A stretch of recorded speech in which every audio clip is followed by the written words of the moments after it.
Harvest, 3 times na kung naka-harvest sa ako ang garden din sa balkon.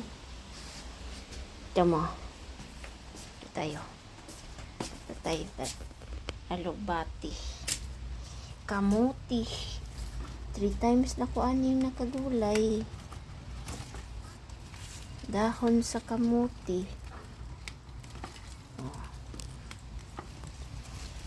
Gulayin ko ito. 3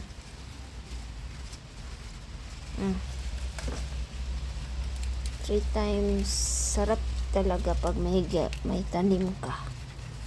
Kakain ka ng fresco. Sure pa na walang spray. Malinis. Diba? Ito mo. Yung dahon. Pat ko lang to. Tinanim.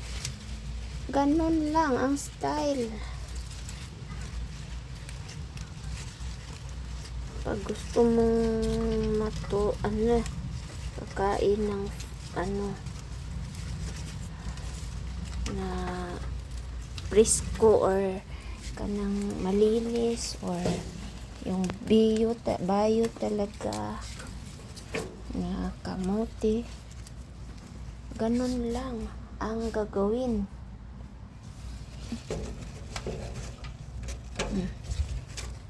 Ito mo.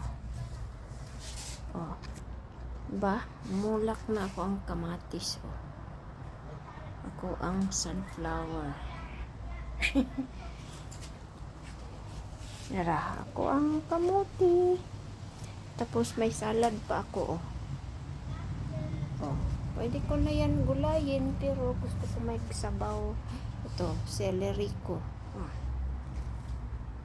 Yan. Ito na yan lahat. Ang aking na-harvest. Tingnan mo. Yan ang aking na-harvest sa aking garden. Okay, thank you so much sa panonood.